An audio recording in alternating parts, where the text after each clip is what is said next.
Selamat pagi anak-anak yang terkasih, selamat berjumpa kembali dengan Bapak dan Ibu Guru di sini.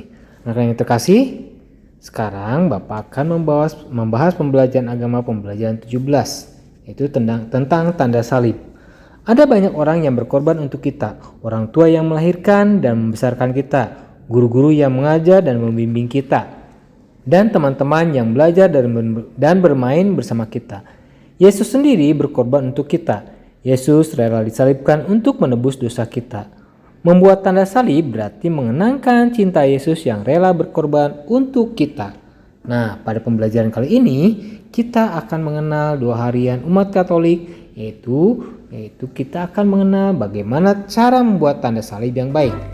Mari Kita perhatikan perhatikan dulu ya gambar cerita di bawah ini.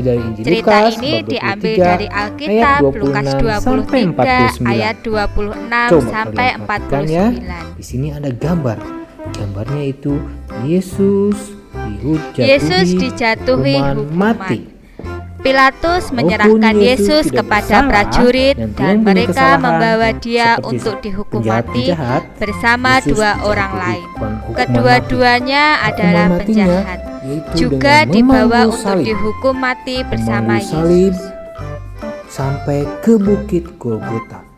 Lihat. Gambar ini menceritakan Yesus jatuh saat memikul salib. Kita mampu memangku salib seperti itu. Tapi di tengah jalan, Yesus ditolong oleh Simon dari Kirene dari Kinere. Ketika mereka membawa Yesus, mereka menahan seorang yang bernama Simon dari Kirene yang baru datang dari luar kota.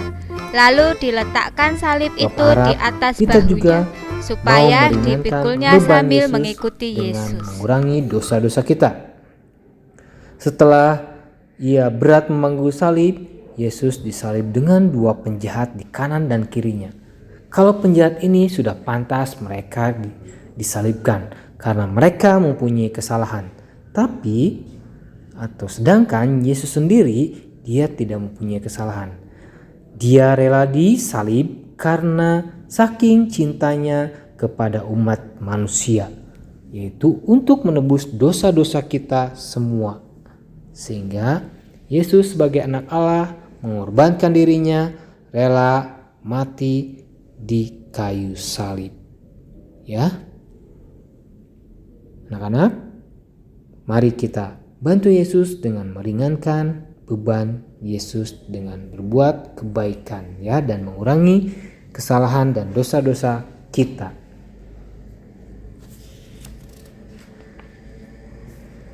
Supaya kita pun semakin dekat dengan Yesus. Nah, anak-anak, ini adalah salib.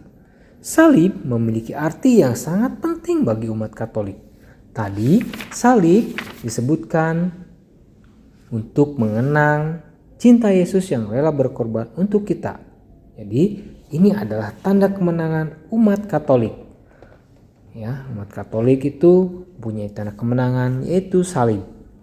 Sebagai simbol bahwa Yesus telah rela mati bagi umat manusia di dunia ini.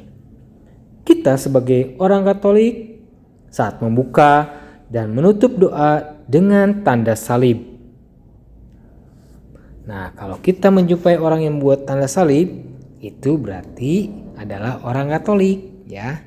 Karena yang lain, agama yang lain tidak membuat tanda salib seperti kita umat Katolik ya. Kenapa kita perlu membuat tanda salib? Tadi sudah disebutkan ya, untuk mengenangkan cinta Yesus yang rela berkorban untuk kita. Jadi membuat tanda salib itu ada aturannya. Kenapa kita harus membuat tanda salib sebelum dan sesudah berdoa? Membuat tanda salib berarti memuliakan Allah Tritunggal yang Maha Kudus, yaitu Bapa, Putra, dan Roh Kudus. Ada 3. Sebutnya Allah Tritunggal. Allah Bapa, Allah Putra, dan Allah Roh Kudus. Kita membuat tanda salib juga mengenang Yesus yang wafat di salib. Yesus disalibkan bukan karena kesalahannya, melainkan Yesus mencintai kita semua.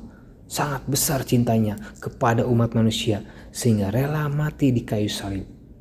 ya. Nah, ketika kita membuat tanda salib, sikap kita harus bagaimana? Yang pertama, kita harus hormat. Yang kedua, sopan. Dan yang ketiga, kita tidak boleh sambil main-main. Ingat, buat tanda salib itu harus hormat, sopan, dan tidak boleh main-main. Mari belajar membuat tanda salib yang baik dan benar. Membuat tanda salib dimulai dengan meletakkan tangan kanan di dahi sambil mengucapkan dalam nama Bapa. Kemudian tangan kanan ke dada sambil mengucapkan dan putra, dan tangan kanan pindah ke pundak kiri dengan mengucapkan dan Roh Kudus, ke pundak kiri dan mengucapkan dan Roh Kudus. Terakhir, tangan kanan pindah ke pundak kanan sambil mengucapkan amin.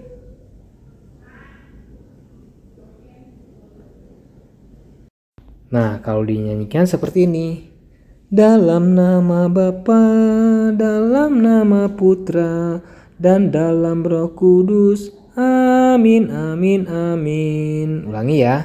Dalam nama Bapa, dalam nama Putra, dan dalam Roh Kudus. Amin, amin, amin. Coba kalian ulangi. Tentu kalian bisa menyanyikannya supaya kalian lebih hafal lagi.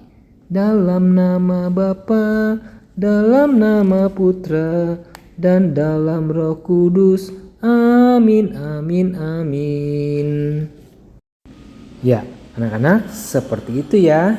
Jadi, orang Katolik membuka dan menutup doa dengan tanda salib. Membuat tanda salib berarti memuliakan Allah Tritunggal yang Maha Kudus, yaitu Bapa dan Putra dan Roh Kudus. Membuat tanda salib juga berarti mengenangkan Yesus yang wafat di salib. Membuat tanda salib harus dengan hormat dan sopan. Mari kita belajar bersama membuat tanda salib yang baik dan benar. Dan jangan lupa kita harus selalu bersyukur setiap hari kepada Allah Bapa, Allah Putra, Allah Roh Kudus dengan rajin berdoa. Terima kasih anak-anak. Nanti kita lanjutkan pembahasannya kembali. Sampai berjumpa lagi.